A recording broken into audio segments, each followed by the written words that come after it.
যিসকলে দিন নাই ৰাতি নাই এজাক ধুমুহা বা একোন আন্ধাৰৰ মাজতো কেৱল এম্বুলেন্সৰ সাইৰেন বজাই কাৰোবাৰ জীৱন বচাবলৈ দৌৰি গৈছে। এতিয়া তেওঁলোকে বিগত 9টা মাহে কৰ্মহীন, নাই কোনো নিশ্চিত ভৱিষ্যত, নাই সংস্থাপন।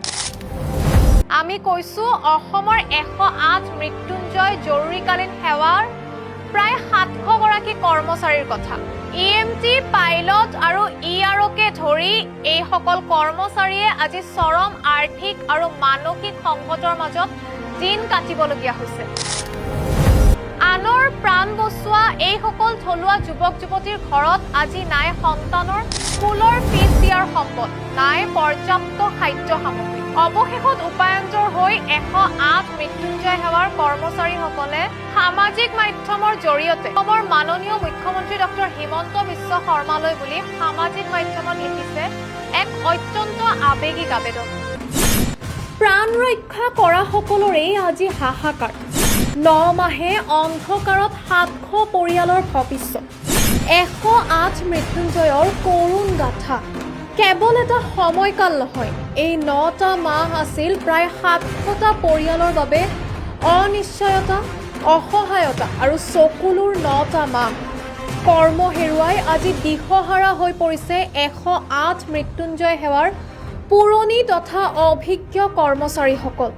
সামাজিক মাধ্যমৰ জৰিয়তে মুখ্যমন্ত্ৰী ডক্টৰ হিমন্ত বিশ্ব শৰ্মা চৰকাৰ আৰু স্বাস্থ্য বিভাগৰ দৃষ্টি আকৰ্ষণ কৰি কৰ্মচাৰীসকলে উত্থাপন কৰিছে বহু বিস্ফোৰক অভিযোগ।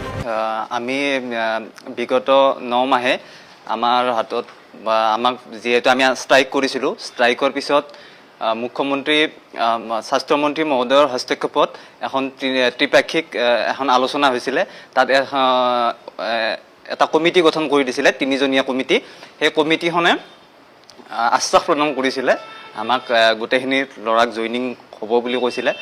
আৰু মুখ্যমন্ত্ৰী মহোদয় আৰু স্বাস্থ্যমন্ত্ৰী মহোদয়ৰ প্ৰতি সন্মান জনাই আমি আন্দোলনটো স্থগিত কৰিছিলোঁ। আৰু কৰাৰ পিছত কিন্তু এই কোম্পেনীটোৱে, যিটো JVK নামৰ কোম্পেনী প্ৰতিষ্ঠানে চলাই আছে, সেই কোম্পেনীটোৱে কিন্তু আজিলৈকে 50% মানুহকে জইন দিলে, বাকীখিনি মানুহক কিন্তু এতিয়াও জইনিং নিদিলে। তাৰ ফলত আমাৰ ঘৰত সৰু সৰু বাচ্চা আছে আৰু বৃদ্ধ মা দেউতা আছে। বৃদ্ধ মা দেউতা, সৰু সৰু বাচ্চা, আজি আমি মা দেউতাক মেডিচিন আনিবৰ কাৰণেও পইচা দিব পৰা নাই, আৰু সৰু বাচ্চাবিলাকক আমি পঢ়াবৰ কাৰণেও আমি টিউশ্যন ফিজ, স্কুলৰ ফিজ আজি 9 মাহে বিগত 9 মাহে আমি একো দিব পৰা নাই মানে। তাৰ কাৰণে আমি বহুতো কষ্ট হৈছে। আপোনালোকৰ চেনেলৰ মাধ্যমেদি আমি মুখ্যমন্ত্ৰী মহোদয়ক অনুৰোধ জনাইছোঁ, আপুনি আমাৰ পৰিয়ালৰ মুখৰ ফালে চাই, আপুনি আমাৰ বৃদ্ধ মা দেউতাৰ ফালে চাই, আপুনি আমাৰ সন্তানৰ ফালে চাই, আপুনি কিবা এটা ব্যৱস্থা কৰি দিয়ক, আমাক জইনিঙৰ কাৰণে কিবা এটা সংস্থাপন দিয়ক। এইখিনি আমাৰ ক'ব লগা আছিলে। তেওঁলোকৰ অভিযোগ, 108 সেৱাৰ দায়িত্বত থকা JVK নামৰ কোম্পানীটোৱে এই জৰুৰীকালীন সেৱাক জনসেৱাৰ পৰিৱৰ্তে কেৱল ব্যৱসায়িক স্বাৰ্থত ব্যৱহাৰ কৰিছে। অভিজ্ঞ থলুৱা কৰ্মচাৰীসকলক অন্যায়ভাৱে আঁতৰাই ধনৰ বিনিময়ত নতুন নিযুক্তি দিয়াৰ দৰে গুৰুতৰ অনিয়ম চলোৱাৰো অভিযোগ উত্থাপিত হৈছে। দুৰ্নীতিৰ বিৰুদ্ধে চৰকাৰৰ শূন্য সহনশীলতাৰ নীতিৰ ওপৰত আমাৰ সম্পূৰ্ণ বিশ্বাস আছে, এই বুলি উল্লেখ কৰি কৰ্মচাৰীসকলে মুখ্যমন্ত্ৰী মহোদয়ৰ পৰা এক উচ্চস্তৰীয় আৰু নিৰপেক্ষ তদন্তৰ দাবী জনাইছে। যোৱা জুলাই মাহত হ'বলগীয়া নতুন নিবিদা প্ৰক্ৰিয়া কাৰ্যকৰী নোহোৱাত তেওঁলোকৰ ভৱিষ্যত অধিক অন্ধকাৰচ্ছন্ন হৈ পৰিছে। আমাৰ এনেকুৱাকৈ আমি নিজৰ প্ৰাপ্য বিচাৰি আমি গণতান্ত্ৰিক আন্দোলন কৰিছিলোঁ। আন্দোলন কৰি থকা সময়ত চৰকাৰৰ ফালৰ পৰা আমাৰ 3জনীয়া কমিটি এখন বনাই দিছিলে, আৰু সেই 3জনীয়া কমিটিৰ মৰ্মে আমি আন্দোলনখন উঠাই ল'ব লগা হ'ল। আকৌ সেইমতে আমি জইন কৰিব গৈছিলোঁ। আমাৰ জইন কৰিব যোৱাত আমাৰ 70% 60% মান মানুহ অলৰেডি জইন কৰিব দিলে, বাকী আমি 700 মান মানুহ আজিও জইন কৰিব পৰা নাই। আৰু ইয়াকে লৈ আমি মুখ্যমন্ত্ৰী মহোদয়ক মানে কাতৰ অনুৰোধ জনাইছোঁ যে আমাৰ ফেমিলিটোৰ পৰিয়ালৰ মুখখনলৈ চাই, বা আমাৰ বৃদ্ধ মা দেউতা, ল'ৰা ছোৱালী স্কুলত ফিজ দিব পৰা নাই, আমাৰ এনেকুৱা এতিয়া এটা পৰিস্থিতিৰ সন্মুখীন হৈছোঁ আমি মানে মৰাতুল্য, আমাক মৃত্যুৰ পথলৈ ঠেলি দিয়াৰ নিচিনা এটা মানে পৰিস্থিতি হৈছে। এতিয়া যদি আমাক মুখ্যমন্ত্ৰী মহোদয়ে আমাক যদি এইখিনি সহায় নকৰে আমাৰ মানে উপায় নাই। আমাক সেই যিটো হায়দৰাবাদৰ কোম্পানী জিভিকে EMRI বুলি সেই কোম্পানীটোৱে তাৰমানে আমাৰ লগত কথাও পতা নাই বা আমি কথাও নাপাতো তেওঁলোকৰ লগত। আমি অকল চৰকাৰকে জানো, চৰকাৰৰ ওপৰত কোনো হ'ব নোৱাৰে।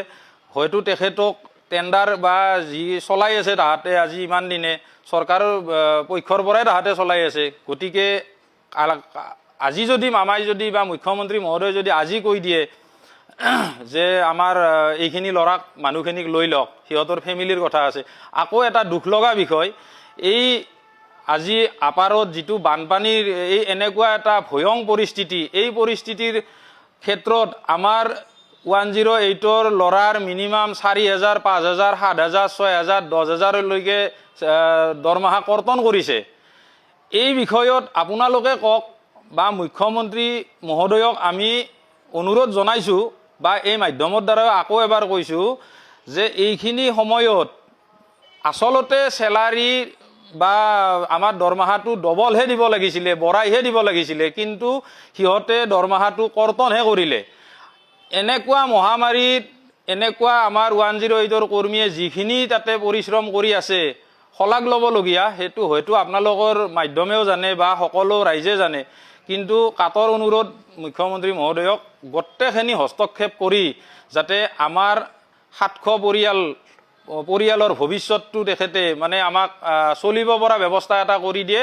আমাৰ মানে এনেকুৱা আমি ৰাইজক পুনৰ আগৰ নিচিনাকৈ সেৱাটো আগবঢ়াম বুলি আমি সকলোৱে মানে প্ৰতিশ্ৰুতিবদ্ধ। মাননীয় মুখ্যমন্ত্ৰী ডক্টৰ হিমন্ত বিশ্ব শৰ্মা ডাঙৰীয়া, এই 700গৰাকী থলুৱা যুৱক যুৱতীৰ আশা আৰু শেষ ভৰসা এতিয়া কেৱল আপুনি। দুৰ্নীতিৰ বিৰুদ্ধে আপোনাৰ যি কঠোৰ স্থিতি, সেই স্থানৰ পৰাই এই সমগ্ৰ ঘটনাৰ এক নিৰপেক্ষ তদন্ত হ'ব বুলি আটাইবোৰ পৰিয়াল ৰৈ আছে। আশা কৰা হৈছে চৰকাৰে এই জৰুৰীকালীন সেৱাৰ কৰ্মচাৰীসকলৰ দুখ দুৰ্দশা অনুধাৱন কৰি জৰুৰীভাৱে তেওঁলোকৰ পুনৰ কৰ্মসংস্থাপনৰ পথ প্ৰশস্ত কৰিব। পলিন ডেকাৰ সহযোগত news desk report, prime Assam.